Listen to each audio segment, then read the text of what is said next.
Salve, salve galera, bom dia, boa tarde, boa noite. E aí, como vai você? Belezinha? Continuando o vídeo, isso daqui é a continuação daquela aula que tivemos a respeito das leis de Newton.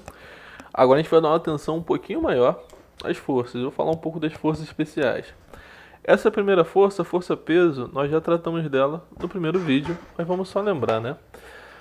Todo corpo que tem massa atrai um corpo que também tem massa. Então, todo objeto que esteja em um planeta, por exemplo, nós estamos na Terra, nós somos atraídos por esse planeta, porque nós temos massa e o planeta também. Se você parar para pensar, a força gravitacional, que é essa força-peso aqui, a gente vai tratar, apesar de não ser a mesma coisa a início de conversa, eu vou falar para você que é a mesma coisa e mais para frente eu te digo qual a diferença entre elas, tudo bem? Essa força de atração gravitacional, ela é muito fraca. Porque, pô, professor, como assim fraca? Eu tô preso nessa cadeira, eu quero voar e não posso, eu quero ser o Harry Potter. Cara, ela é fraca porque olha a quantidade de massa que o planeta tem para fazer essa força em você. O planeta precisa de muita massa para que consiga fazer uma força de 100 newtons, de 200 newtons em um determinado objeto. E se você comparar essa força com outras forças da natureza, por exemplo, a força elétrica, a força nuclear forte, você vai ver que a força gravitacional é uma força bem fraca. Você precisa de uma quantidade imensa de massa para que você sinta ela efetivamente. É por isso que, apesar de você ter massa e o seu computador, a tela celular também ter massa, vocês estão sim sendo atraídos nesse exato momento. Contudo, essa força é desprezível comparada às outras que você sente no seu dia a dia, né? Então, essa força-peso, ela atua sempre no centro de massa dos objetos, tudo bem? E ela tem direção para baixo. Então aqui, olha, tá a nossa força-peso. Professor, por que a força-peso tem direção para baixo? Aí você vai lembrar agora da terceira lei de Newton. Quem é que faz a força-peso no objeto? Ele mesmo, o nosso planeta, o planetinha Terra. Então, o fato da força-peso ter direção vertical e sentido para baixo é só um. É o fato do planeta Terra estar sempre abaixo de nós. Então, a força-peso, na verdade, ela tem direção vertical e o sentido para o centro do planeta Terra. Só que o centro do planeta, a gente vai falar que está sempre abaixo de nós. Então, a força-peso aponta para baixo. E pela terceira lei de Newton, ação e reação, se o planeta puxa o objeto ele também puxa o planeta. Então, a reação do peso, ela está no planeta. O objeto, ele faz uma força no planeta, só que como é ação e reação, tem sentidos opostos, tudo bem? E só para a gente relembrar, nós calculamos a força-peso desta forma. Peso é igual a massa vezes gravidade. Onde peso, que é uma força, é dado em newtons, assim como toda força tem que ser em newtons. A massa no SI é em quilogramas e a gravidade, que é uma aceleração, metros por segundo ao quadrado. Outra força presente aí no nosso estudo, no nosso dia a dia, é a força normal. Professor, por que normal? Porque ela não é estranha? Não. Se você ver a palavra normal, você quer dizer perpendicular, tudo bem? É uma força perpendicular. Ok, ela é perpendicular, mas ela é perpendicular à superfície. Então toda força normal é uma força que é perpendicular à superfície. Qualquer superfície de contato. E de onde essa força nasce? Olha, é uma força de contato, então para ter força normal tem que ter superfície, tem que ter contato. Se não tem contato, não tem força normal, tudo bem? Presta atenção nesse objeto aqui que ele está em cima da mesa. Nós sabemos que ele tem força-peso. Ele existe, ele tem força-peso. Só que esse objeto, ele faz uma força nesta mesa. Olha, aqui está a força que o objeto faz na mesa. Pela terceira lei de Newton, ação e reação, a mesa faz uma força também no objeto. Aqui está a força que a mesa faz no objeto. Sendo que essa força que a mesa faz no objeto, nós damos o nome de normal. Então, a normal é isso. É a força de reação ao contato. A força de reação ao contato com uma determinada superfície. Se você parar a pensar, olha, quando você está andando de skate numa rampa, imagine aqui, olha, no ponto A, no ponto B e no ponto C. A normal, ela vai ter direções e sentidos diferentes, olha. A normal é sempre perpendicular.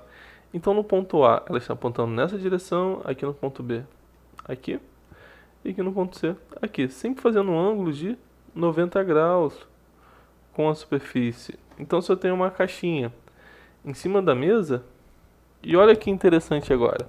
A normal é a força que não deixa você afundar sobre a mesa, você cair, né? Então vamos lá. Essa caixinha faz uma força na mesa, tudo bem? E a mesa reage fazendo a força normal, perpendicular à superfície, fazendo um ângulo de 90 graus com a superfície. Se essa caixinha existe, ela possui força peso. Olha, para ficar paradinho aqui, se isso daqui está estático, a normal, neste caso, tem que ser igual ao peso. Professor, a normal, ela vai ser sempre igual ao peso? Não. Neste caso, a normal, ela é igual ao peso.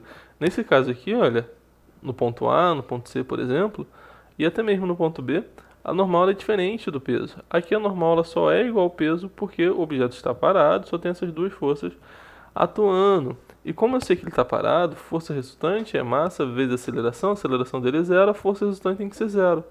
Tudo que tem para cima tem que ser igual a tudo que tem para baixo. Uma das pegadinhas mais comuns em prova de concurso assim, é perguntar se a normal é uma força de reação ao peso. Não, a normal não é uma força de reação ao peso. A força de reação ao peso está no planeta, e a normal ela é aplicada na superfície. E olha, não pode ser ação e reação, porque eles estão no mesmo corpo. Para ser ação e reação, nós temos que ter corpos contrários, corpos diferentes. Então, tomem cuidado com isso. A terceira força que nós iremos ver é a força elástica. É uma força causada pela deformação de uma mola ou de um elástico, né? Então, se você apertar uma mola, se você comprimir uma mola, ela fará uma força contrária, tudo bem? Expulsando a sua mão. E da mesma forma, se você puxar uma mola, se você alongar uma mola, ela fará uma força contrária que você está fazendo, comprimindo a sua mão. Então, o que a mola sempre quer fazer é voltar ao seu estado de equilíbrio. É um estado natural de equilíbrio. E a força elástica é uma força que representa essa vontade da mola voltar ao seu estado de equilíbrio. Isso daqui, olha, é um dinamômetro, também conhecido como balança de peixe. Sua mãe, quando vai na feira, ela deve comprar peixe usando essa balança. Aí dentro você tem uma molinha, tudo bem? E de acordo com o que essa mola é esticada, eu sei a massa do corpo que está ali embaixo, né? Porque eu não estou medindo a massa diretamente, eu estou medindo, até porque não existe nada no mundo capaz de medir uma massa. A gente vai ver isso.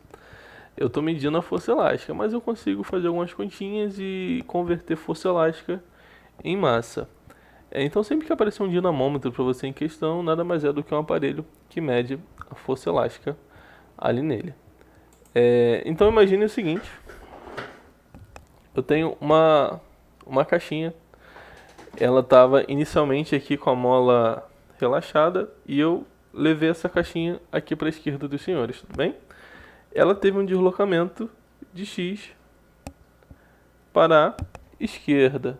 Então quando eu empurrei, quando eu soltar essa caixinha, o que vai acontecer? Ela vai voltar ao seu estado original. Então, enquanto ela estiver aqui, ela está executando uma força querendo ir para cá. E eu chamo essa força de força elástica.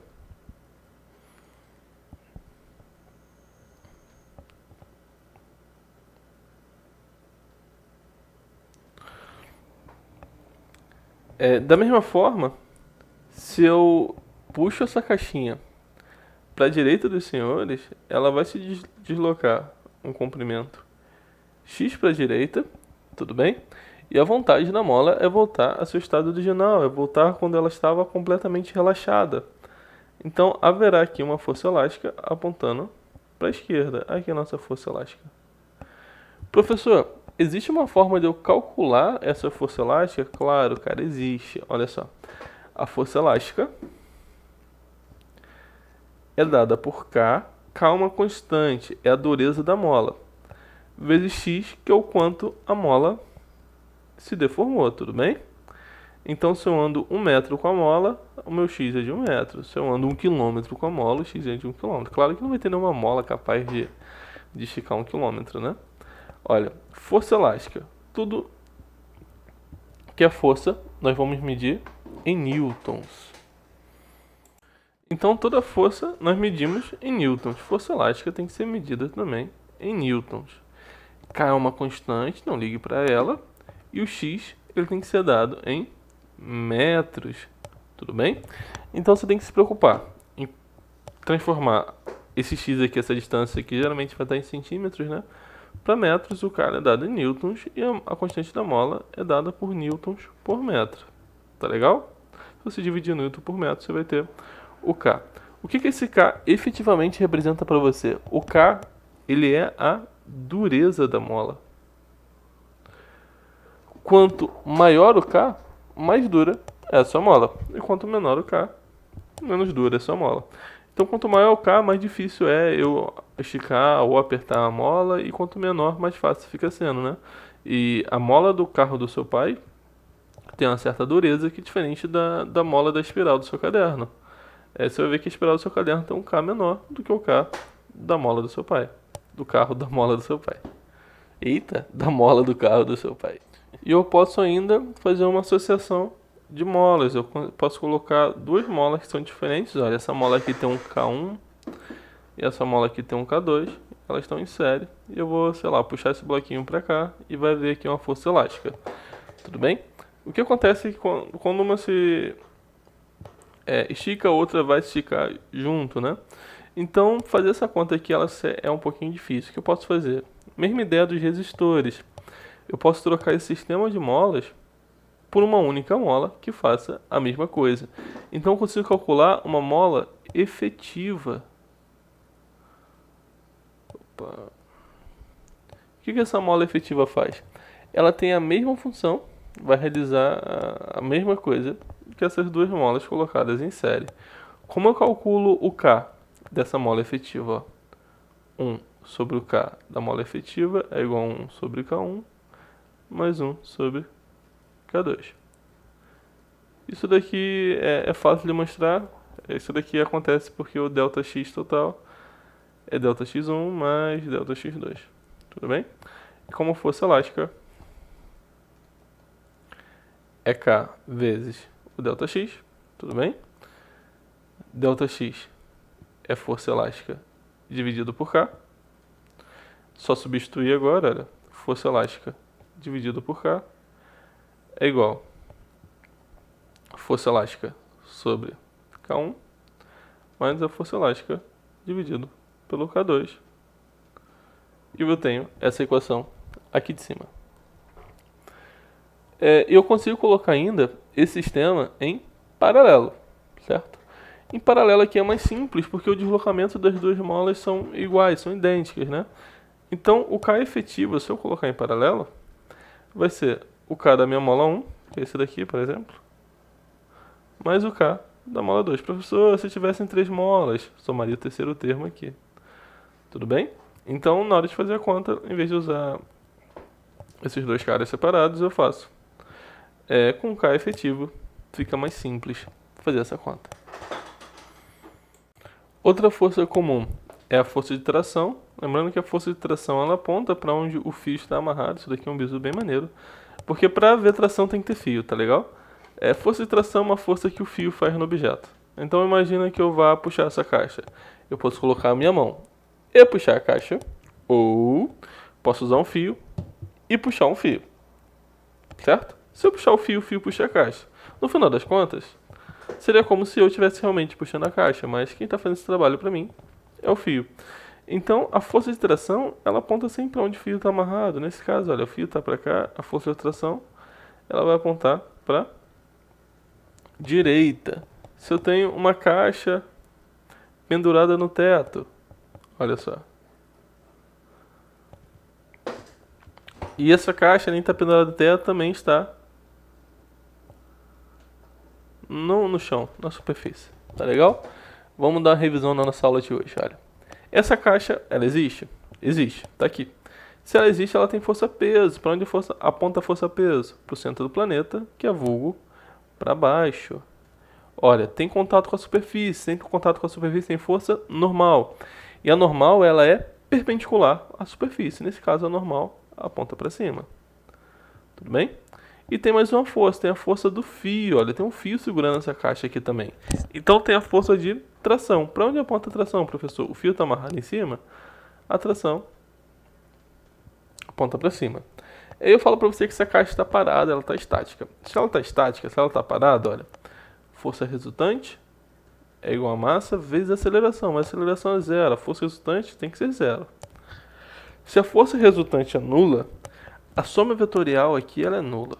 Ou seja, o módulo dos vetores estão para baixo tem que ser igual aos módulos dos vetores estão para cima. Em resumo, tudo que está para baixo é igual a tudo que está para cima. Então o peso é igual a normal mais a tração. Lembra que eu te falei que nem sempre a normal vai ser igual ao peso? Esse é um dos casos, olha. Nesse caso, passa a tração para cá, ela vem negativa, olha. A normal é o peso menos a tração. E assim eu vou fazendo essa análise, olha só. Imagina um relógio daquele de pêndulo, um relógio cuco, certo? Então tá aqui o pêndulo, tá pendulando aqui. Observem que o peso sempre aponta para baixo. O peso não muda porque o planeta não muda de lugar. Na verdade ele muda dependendo do referencial, mas não vem o caso. Em relação a você, o planeta está sempre abaixo de você. Só que a tração, ela vai mudando conforme o movimento do pêndulo. Ó, o movimento vai e volta. Nesse caso, a tração aponta para cá, aqui aponta para cá, aqui aponta para cá. Tudo bem? A tração é uma força que representa um fio e ela vai apontar sempre para onde o fio está amarrado. Outra força muito comum é a força de atrito. E a força de atrito é a força responsável por deixar o mundo mais chato. Porque se não houvesse atrito, tudo seria mais legal, né? Eu poderia ir pra escola assim, olha, eu me empurraria e iria surfando até a escola. Porque não haveria atrito, não haveria o que me parar, certo? Se não fosse o atrito, os carros não andariam nas ruas, eles ficariam para sempre patinando. Você não seria capaz de caminhar, de andar, porque a força de atrito que faz você andar, poder caminhar, tudo bem? E como que funciona? Há dois tipos de atrito. Existe o atrito estático e o atrito cinético. Vamos falar primeiro do atrito estático. Isso daqui são para os objetos que estão parados. Enquanto o objeto estiver parado, quem vai agir é o atrito estático. Então, imagine que eu tenho uma caixinha, certo? E a força de atrito é uma força que é sempre contrária à iminência do movimento. A força de atrito, ela se demonstra sempre contrária à iminência de um movimento, ao início de um movimento. Então, é uma força que se opõe à movimentação, certo? E existe um valor máximo que ela pode atingir. Sei lá, o atrito ele pode chegar no máximo a 100 newtons. Então, enquanto eu não fizer uma força maior do que 100 newtons, eu não sou capaz de tirar essa caixa do lugar. Se eu fizer uma força maior do que 100 newtons, eu sou capaz de tirar essa caixa do lugar. E como funciona? Olha só. Se eu faço uma força para cá, F, essa caixa iria andar para a direita, tudo bem? Mas o atrito, ele é sempre contrário à iminência do movimento. Se ele é contrário à iminência do movimento, se o movimento vai para a direita, o atrito ele tem que estar para a esquerda. Aqui o FAT. Aqui é a nossa força de atrito. Nesse caso, a caixinha ainda não se moveu, então eu falo que é um atrito estático. Mas como funciona, professor? Olha só. Se a força que eu aplico é de 10 newtons, olha, o valor do atrito estático é de 10 newtons. Por quê? Se eu tenho 10 para a direita e 10 para a esquerda, eles vão ficar parados. Se eu faço uma força de 50 newtons, professor, o atrito estático, 50 newtons. Tem 50 para a direita, 50 para a esquerda, e eles ficam parados. Professor, eu vou fazer uma força de 90 newtons, é quase esse valor de 100 máximo. Qual vai ser o valor do atrito estático? 90 newtons também. A caixinha vai estar parada. Caramba, professor, se eu fizer uma força de 100 newtons, qual vai ser o valor do atrito estático? 100 newtons também. E o que acontece com a caixinha? Ela fica parada, ela não se move. E quando você fizer uma força de 101 newtons, o atrito estático ele continua 100. E quando você fizer uma força de 101 newtons, você ultrapassa esse valor do atrito estático. Então eu tenho 101 para a direita, 100 para a esquerda. Quem ganha é isso mesmo, esse cara. Então eu tenho uma força resultante de 1 newton para a direita. Eu consegui vencer o atrito estático, certo? E observa que depois que você vence o atrito, tudo fica mais fácil. Você deve ter notado isso quando você vai empurrar, sei lá, um móvel pesado. No início, até você conseguir tirá-lo do lugar, é difícil. E depois que você consegue tirar esse móvel do lugar, esse objeto, fica mais fácil, né? Ele segue por inércia. Aqui é a mesma coisa. Depois que ele começa o movimento, quem domina é esse cara aqui, olha, o atrito cinético. E o atrito cinético eu consigo calcular. Então, por que existe atrito, né, professor? Nada é completamente liso. Se você olhar no microscópio aqui, ó, botar uma lupa aqui, vou ampliar para vocês, existem certas rugosidades entre o objeto e a superfície, né? E o atrito entre essas rugosidades gera uma força, que é a força de atrito. E o atrito cinético, imagina que o objeto tem uma velocidade v e está se movendo aqui para a direita, certo? Haverá uma força de atrito que é contrária ao movimento. A força de atrito tem que estar para a esquerda. É o nosso Φ. A nossa força de atrito. Professor, eu sou capaz de calcular essa força de atrito? Sim, cara, você é.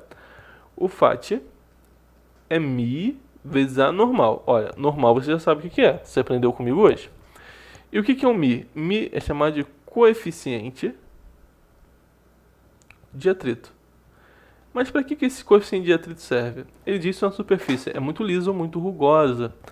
Quanto mais rugosa for a superfície, maior vai ser o atrito. Maior vai ser o coeficiente de atrito. E quanto mais lisa for a superfície, menor vai ser esse μ, menor vai ser esse coeficiente de atrito. E esse daqui talvez seja o ó concurso da nossa aula, seja o apogeu, o ponto principal, que é como eu te ensino realmente a resolver um problema utilizando as leis de Newton. Então são 4 passos, se você seguir ele, você nunca vai errar.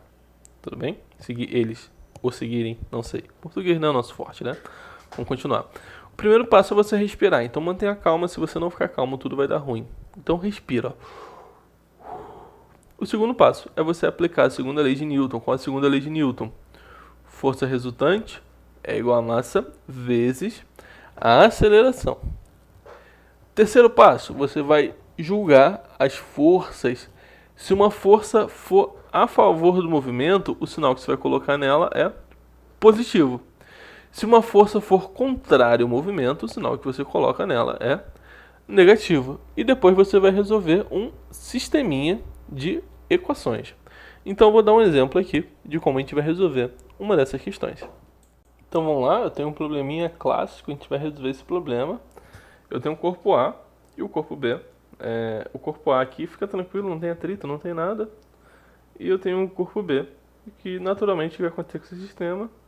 O corpo B ele vai descer e o corpo A ele vai para a direita. Professor, o corpo B ele é mais leve que o corpo A. Você tem certeza disso? Tenho, cara. Não tem atrito, poderia ser uma formiga ou um elefante.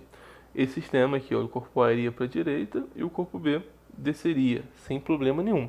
Se houvesse atrito, a história muda. Mas aqui nesse caso, não há. Então qual é o nosso passo a passo? Ó, respira. Respirei. Segundo passo, eu vou desenhar as nossas forças. Vamos lá, olha, vou colocar aquela força que eu sei que todo mundo tem. Peso. Aqui eu tenho o peso de B. E aqui eu tenho o peso de A. Olha, o A está em contato com uma superfície, então ele tem força normal. Normal de A. E tem um fio segurando aqui B, né? Então, ó, o fio está amarrado em cima. Tração de B para cima.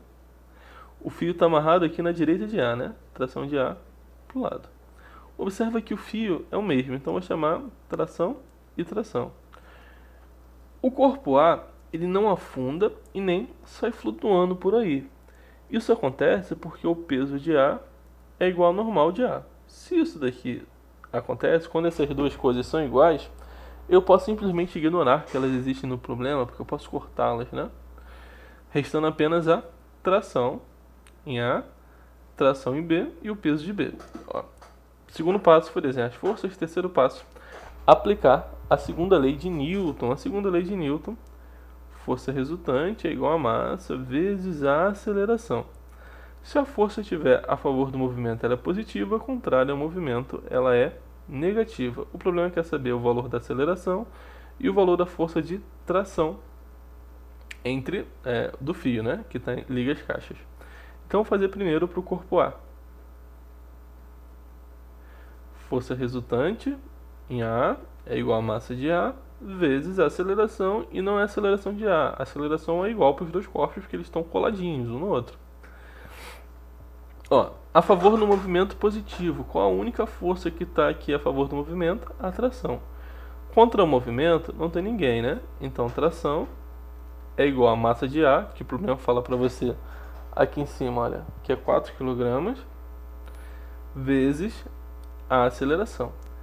Essa daqui é a segunda lei de Newton para o corpo A. Vamos fazer agora para o corpo B. Força resultante em B é igual a massa de B vezes a aceleração. Aqui em B eu tenho duas forças, né? A favor do movimento eu tenho o peso de B e contrário ao movimento eu tenho a tração. Então, peso de B ele vem positivo e a tração vem negativa, é igual a massa de B vezes a aceleração. Poxa, mas o peso e a massa eu sei calcular. Sim, olha. O peso de B é a massa de B vezes a gravidade. O peso de B, ó, a massa de B é 1 kg, a gravidade eu não dei, mas é 10, tá bom? Então o peso de B é 10 newtons. Menos a tração, a massa de B é 1 vezes A. Repara que agora eu tenho um sistema, olha. Eu tenho um sistema de duas equações e duas incógnitas. Vou pegar essa primeira equação que eu achei aqui, olha, e vou escrevê-la aqui, que é a segunda lei de Newton para o corpo A. E eu vou pegar a nossa segunda equação que nós achamos e vou escrevê-la aqui, que é a segunda lei de Newton para o corpo B. Então vamos resolver isso daqui, olha. Eu vou somar as duas equações, porque quando eu fizer isso, eu vou estar resolvendo esse sistema. A tração ela vai morrer, vai sumir, porque tração menos tração dá zero. 10 é igual a 4A mais A. Se for difícil, chama de maçã. 4 maçãs mais uma maçã dão 5 maçãs. Então a aceleração é 10 dividido por 5, que é igual a 2 metros por segundo ao quadrado. Achei a aceleração com que os corpos vão descer. O próximo passo, o problema pede é calcular a força de tração. É só escolher uma dessas duas equações e no lugar do A, eu colocar o que nós achamos que foi o 2. Vou pegar essa primeira, que é mais simples. A tração é 4 vezes 2, que é igual a 8 newtons. Resolvi os dois problemas. Tudo bem? Então aí eu tenho uma questãozinha para que nós possamos treinar as leis de Newton. O gráfico mostra como varia a intensidade da força de tração aplicada em uma mola em função da deformação estabelecida. Olha só, letra A constante elástica da mola em newtons por metro. Então, para resolver a letra A, eu tenho que saber o K. É isso que ele pede. A constante elástica da mola. Eu sei que a força elástica é o K vezes X. Então, preciso saber a força elástica, preciso saber o valor do X, que é a deformação da mola. É só olhar para o gráfico, olha. Quando a deformação da mola é 20 centímetros, a força é de 100 newtons. Então, eu vou escrever isso, olha. 100 é igual a K vezes o X. Só que tem um problema. Ele fala que a deformação é 20 centímetros. Nós não podemos usar centímetros, tem que passar isso para metros. 20 centímetros em metros é 0,2 metros. Tudo bem? Então, eu vou colocar aqui 0,2. Só que 0,2 pode ser escrito também na forma de fração. Isso é 2 sobre 10, que é igual a 1 quinto. Poderia só botar 0,2 aqui, mas eu odeio fazer conta, cara. 1 quinto. Eu pego esse 5 que está embaixo dividindo, subo com ele, multiplicando. 5 vezes 100 é 500. Então K é igual a 500 newtons por metro. Já é a resposta da letra A. E na letra B, ele pergunta a intensidade da força de tração quando a deformação da mola for de 5 centímetros, certo? Então, olha só, ele quer saber a intensidade da força de tração. Força elástica é igual a K vezes X. A força elástica é o que nós queremos saber, o K nós calculamos aqui em cima, é 500, e a deformação da mola, ele fala que é 5 centímetros, só que 5 centímetros é 0,05 metros. Eu vou escrever isso daqui em forma de fração. Isso daqui é 5 dividido por 100. Cortamos os zeros, a força é de 25 newtons. Essa questão, por incrível que pareça, sairia também por regra de 3, sem problema. Bom, mais uma questão aí, olha. O sistema indicado está em repouso. Olha só, se está em repouso, não existe aceleração, a resultante das forças tem que ser zero, tudo bem? E há uma força de atrito no bloco de 10 kg, o plano horizontal de apoio. Os fios são ideais, o mundo é perfeito, não existe o mal e o bem vencerá no final. Qual o sentido da força de atrito, que atua no bloco de 10 kg, se é para a esquerda ou para a direita? Então vamos analisar essa primeira pergunta. Olha só, repara. Quem é mais pesado aí? Quem tem o maior peso? Quem tem a maior massa? É o bloquinho da direita. Então, naturalmente, se não houvesse atrito, esse cara iria subir, esse cara aqui iria descer e esse rapaz ele iria para a direita. O atrito é uma força que está sempre contrária à iminência do movimento. Então, o atrito vai atuar aqui para a esquerda. Aqui é a nossa força de atrito. Já responde a primeira pergunta da letra A. O atrito ele tem sentido para a esquerda. E a intensidade dessa força de atrito? Pensa. Esse cara tem uma força de 60 newtons. Aqui para baixo tem uma força de 40 newtons. Para que isso daqui não desça, a força de atrito tem que ter um valor de 20 newtons. Porque se eu somar 20 mais 40, eu vou ter a força que está sendo aplicada aqui no lado direito. Então, letra B, a resposta é 20 newtons. Na figura, o esquiador parte do repouso do ponto A, passa por B com a velocidade de 20 metros por segundo e para no ponto C. O trecho BC é plano, horizontal e oferece um coeficiente de atrito cinético de μ igual a 0,2. Eu vou deixar essa informação anotada aí pra gente. Admitindo desprezível a influência do ar e a gravidade é igual a 10 metros por segundo ao quadrado. Determine a intensidade da aceleração de retardamento do esquiador no trecho BC. Ele quer saber a aceleração, é isso que pede a letra A. E na letra B, ele quer saber a distância, o ΔS percorrido. Tudo bem? Então vamos resolver essa questão. Primeiro, depois que o esquiador ele desce, aqui ele tem a velocidade de 20 metros por segundo, não é isso? Aqui no ponto B, e ele para no ponto C, 0. O esquiador para mim é uma caixa e tudo que se move são caixas e físicos só sabem desenhar caixas. Quais são as forças que atuam nesse cara? Para baixo nós temos o peso, para cima nós temos a normal, perpendicular à superfície, e contrário ao movimento tem a força de atrito. Agora essa força de atrito é uma força de atrito cinética, porque esse cara ele está se movendo. Eu sei que o peso é igual ao normal, porque ele não sai flutuando nem afunda no gelo. Respirei, desenhei as forças. Terceiro passo, aplicar a segunda lei de Newton. Força resultante é igual a massa vezes a aceleração. Só tem peso e normal, eles se anulam. Não precisa se preocupar com eles. Só existe uma única força, ela é contrária ao movimento, é a força de atrito. Força de atrito vai vir negativa, menos o φ é igual a massa vezes a aceleração, e a aceleração é o que eu quero saber. Só que força de atrito menos μ vezes a normal é igual a massa vezes a aceleração. Professor, o problema não deu a massa. Calma, cara, no final tudo fica bem, olha. o peso é igual ao normal, certo? Então, o normal é igual ao peso, e o peso é massa vezes a gravidade. Então, no lugar da normal, eu vou substituir e vou colocar massa vezes gravidade. Menos μ vezes a massa vezes a gravidade é igual a massa vezes a aceleração. E olha que legal. Vou te cortei. Substituindo tudo agora, menos 0,2 vezes 10 é igual a aceleração é menos 2 metros por segundo ao quadrado. Professor, a aceleração deu negativa. Meu Deus, nós erramos a conta. Não, cara, fica calmo. Ele está freando. Eu defini o referencial positivo para a direita. Claro que a aceleração tem que ser negativa, para que assim a velocidade dele reduza e ele consiga parar. Isso já nos faz resolver a segunda pergunta, letra B, qual distância ele percorre até parar. Olha, eu sei a velocidade com que ele começa o movimento, que é de 20 metros por segundo. E eu sei que a velocidade final é zero, né? Eu não quero saber o tempo, ele não me perguntou o tempo. Eu posso usar a equação do Torricelli.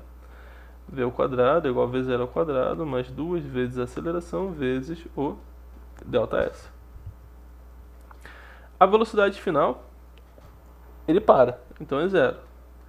A velocidade inicial é de 20 ao quadrado, mais 2 vezes a aceleração, que é menos 2, vezes o ΔS, que é o que nós queremos saber, a distância que ele percorreu, certo?